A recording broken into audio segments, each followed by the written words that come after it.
Guten Tag, APUSH. We have a new video today. It's the Bee's Knees by the Big Cheese himself, Mr. Liniger. Let's make history today as we jaw over our Period 6/Unit 5 review video, The Gilded Age. But first, let's do our daily punishment. Why didn't the lion win the race? Because he was racing a cheetah. All right, we will be going over Unit 5, which on the AP exam is Period 6. So let's get started.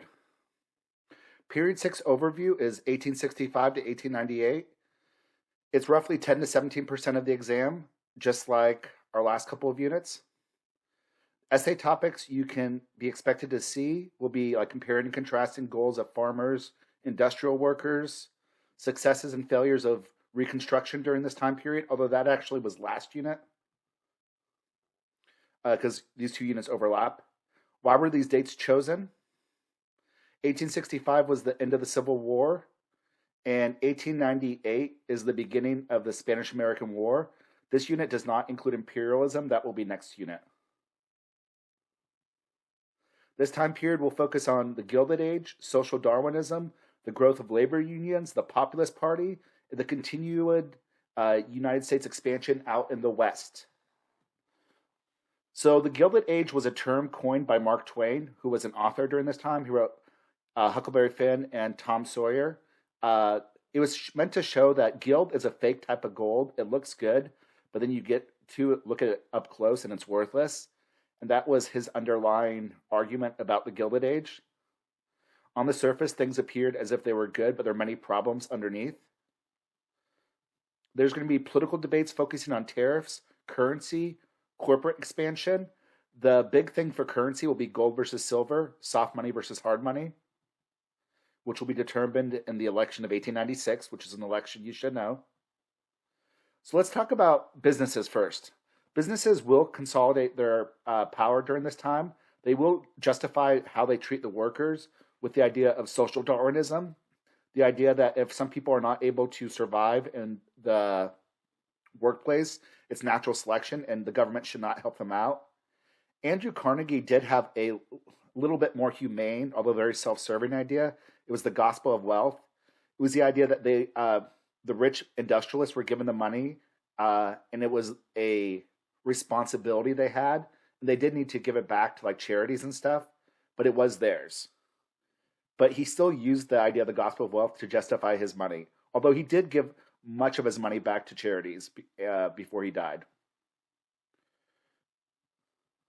We will have conflict emerge between businesses and conservationists over natural resources, which we'll see more of next unit. One of the things we talked about in this unit is the New South. Some people like Grady will advocate for the South to industrialize. And there will be some textile mills in the South. There'll be cigarette factories with James Duke. There'll even be some steel mills in Birmingham.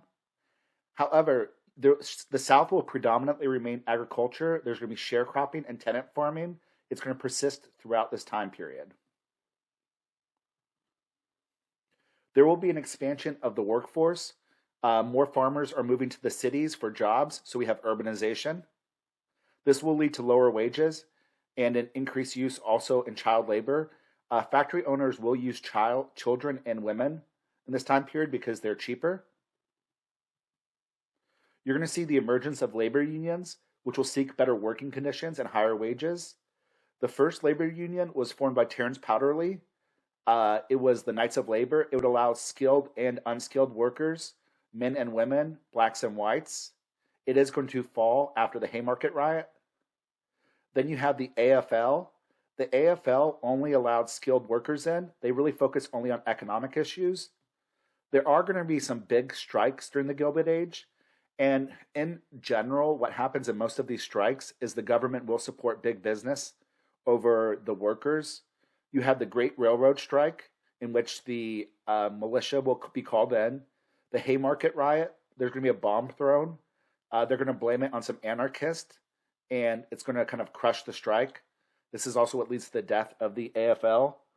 The Homestead strike, the manager of the Homestead steel mill, Frick, was shot by a labor activist, so it made all the strikers look like radicals, and this strike will collapse. Carnegie will then increase their hours and lower their wages.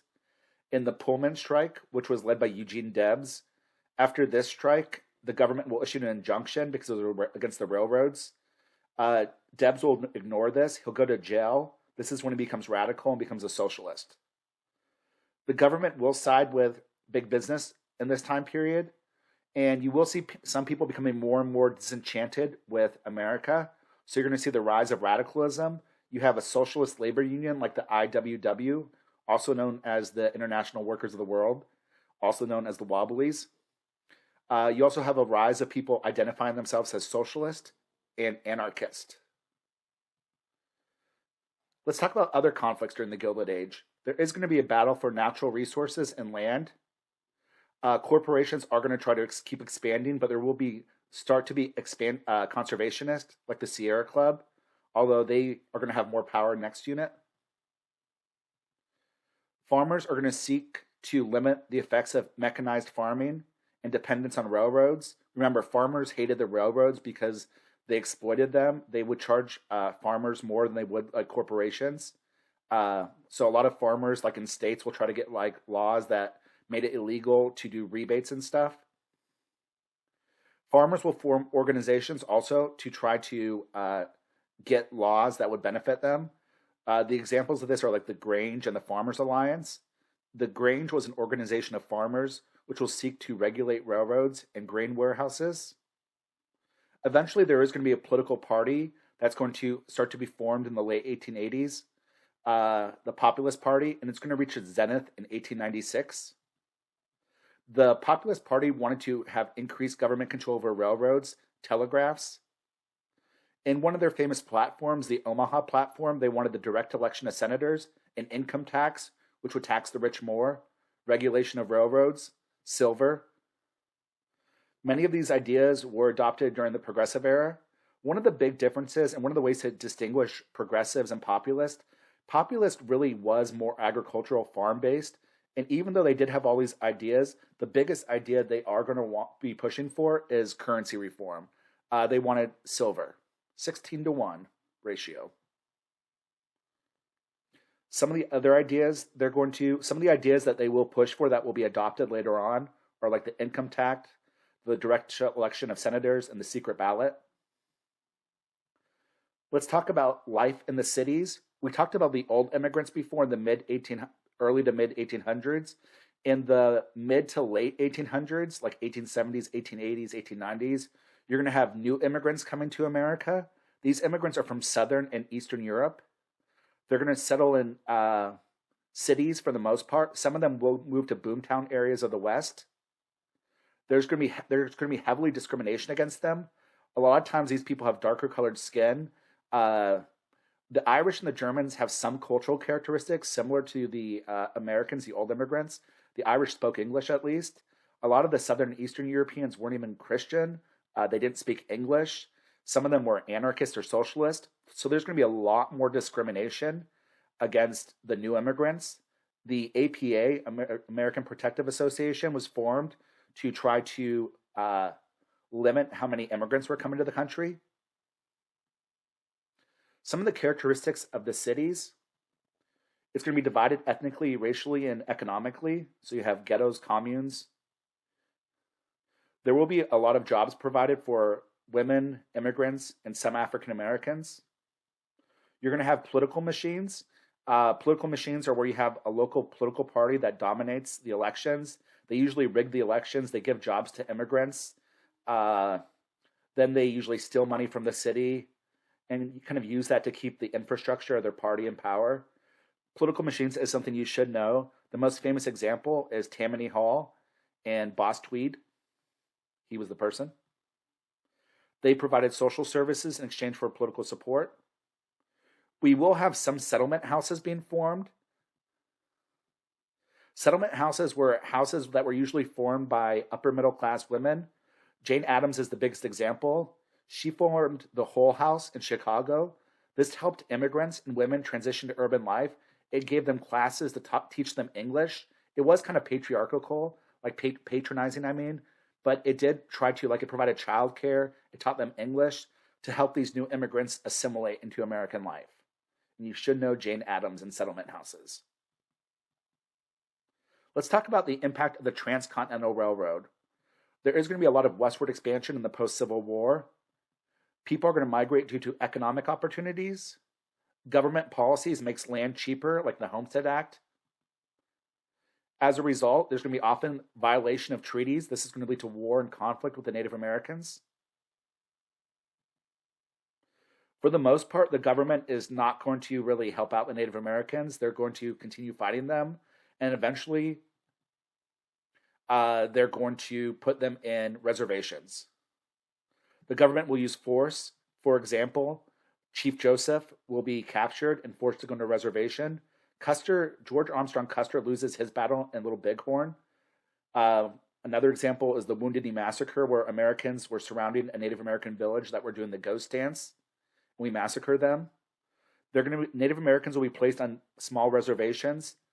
The government will pass the Dawes Severalty Act. The Dawes Severalty Act was meant to do forceful assimilation, really try to get rid of Native Americans' identity. It got rid of the idea of tribal land ownership and gave individual land ownership. It created the whole idea of the reservation system. It's really trying to force the Native Americans to be capitalist and Americans, whether they want to or not. Also, like, missionaries created things like the Carlisle schools, which would take the Native Americans and dress them up into like American, Anglo-European clothing and teach them English and really try to make them lose their identity and their culture.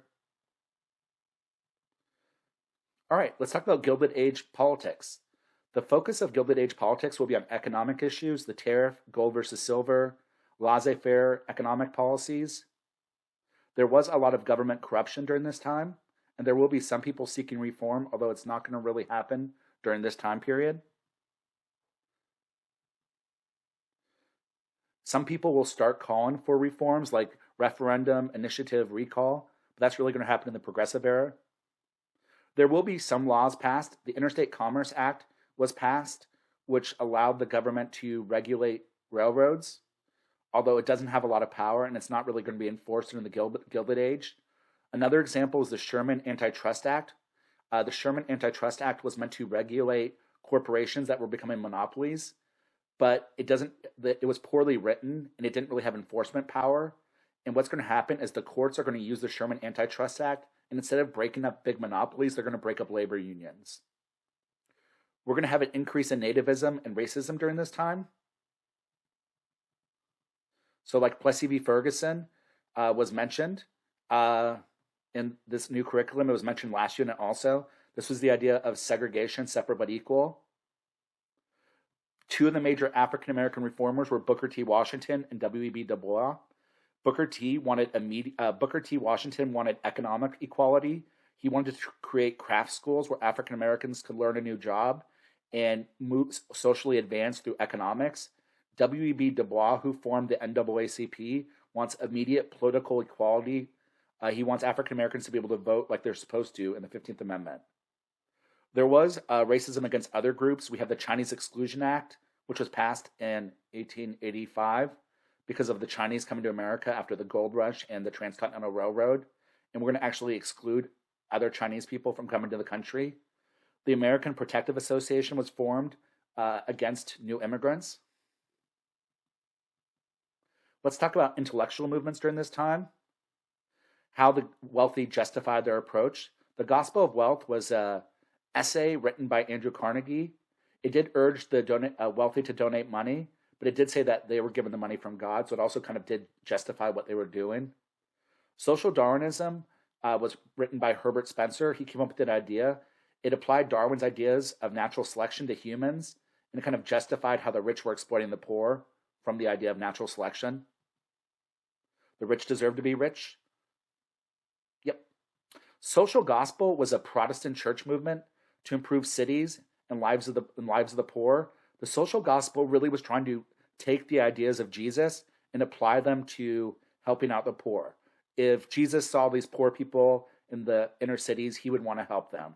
So the social gospel was a church movement in the Gilded Age, especially in like urban cities. where they were trying to help out the poor. They're going to form things like the YMCA and other organizations to help out poorer people. Women and African Americans will seek to challenge their place economically, politically, and socially, although they will not be overly successful. Although some states are going to start to give women the right of suffrage, but we don't have a constitutional amendment yet. Like I said before, Booker T. Washington is going to encourage vocational training. Ida B. Wells was another African American leader. She was an outspoken critic of lynching in the South. Elizabeth Cady Stanton, who is still alive, is going to advocate for women's suffrage. Let's talk about some of the key people during this time, kiddos. Mark Twain, he coined the term the Gilded Age. Herbert Spencer, he advocated social Darwinism. Andrew Carnegie, he was the steel industrialist. He came up with the idea of the gospel of wealth. He eventually created U.S. Steel, first billion-dollar corporation. John D. Rockefeller, he was the oil monopolist. Rockefeller did horizontal monopolies, horizontal integration, where Carnegie did vertical integration. Carnegie controlled all the things needed to make the steel, where Rockefeller would use things like interlocking directories to buy out all of his competitors. Cornelius Vanderbilt did railroads. J.P. Morgan was the banker's banker. He did banks, but then he later bought U.S. Steel. Industrialists did not like competition. They'll often seek to consolidate corporations to increase their wealth and power. Let's talk about some of the unions. The Knights of Labor, formed by Terence Powderly. They allowed skilled and unskilled workers, women and African Americans. The AFL, led by Samuel Gompers, skilled workers. They focused on only economic issues, bread and butter issues, like the 8-hour workday, higher wages. Urbanization. During this time, we're going to have political machines. The biggest example is Tammany Hall, Boss Tweed. They provided immigrants and poor with social services. The Hull House was one of the settlement houses we talked about, created by Jane Addams. It was in Chicago. It helped immigrants to adapt to U.S. culture. It gave them like language courses, classes on U.S. customs, babysitting. They offered babysitting sometimes. Some of the key reformers during this time: Ida B. Wells, she wrote about lynching in the South. Booker T. Washington, he wanted economic equality. W.E.B. Du Bois, he wanted immediate political equality, founder of the NAACP. We have Helen Hunt Jackson. She was the one that wrote about all the bad things that the United States did to the Native Americans. She wrote a book called A Century of Dishonor that was criticizing America for breaking all the treaties against the Native Americans. Chief Joseph was one of the last people that tried to escape the United States. He tried to go to Canada with his people to leave the reservation. He was caught like a couple miles away from the Canadian border, and he was put back on the reservation. During this time, the immigrants in America in the late 1800s are called new immigrants. They're from Southern and Eastern Europe. Often they escaped religious persecution, poverty, and limited social mobility. Some of them will be anarchists and socialists. They're going to have much more diverse religious beliefs and political beliefs than previous immigrant groups. They often settled in cities and worked in factories. Asian immigrants will settle on the West Coast because of things like the 49ers, the gold discovery in California, and the Transcontinental Railroad. And there is going to be the immigrants, like the Chinese, will face discrimination, Chinese Exclusion Act. The new immigrants will face groups that were formed against them, like the APA. Lastly, we have the Populist Party, which was formed. They're going to advocate for more government involvement in the economy, and their big thing is pushing for currency reform for silver. They wanted inflation. Williams Jennings Bryan, who you should know, and you should definitely know the election of 1896, he's going to run as a populist and a Democrat. After 1896, the Democrats are going to adapt some of the populist beliefs of the government helping out the common man and the poor. Before this time, like in the age of Jackson, you did have the Democrats being the party of the common man, but they are also the party of states' rights and slavery. Democrats definitely still keep that racist belief for now, but they're kind of going away slowly from the idea of states' rights. There's Henry Clay. What is he doing here? He's a freaking zombie. He should be dead by now. Die. What do we do to zombies, kids? Pew, pew, pew, pew, pew. Okay. Bryan was famous for the Cross of Gold speech, where his acceptance speech when he got the Democratic nomination. He made the whole election of 1896 about gold versus silver, him versus McKinley. And McKinley is going to win. And soon after, McKinley will do a higher tariff, and he'll do the Gold Standard Act, which will get rid of all silver. Remember, Republicans were for high tariffs, Democrats were for lower tariffs. And that's all we have for today, kiddos. Until next time, deuces. Deuces, yeah. It's so dark in here.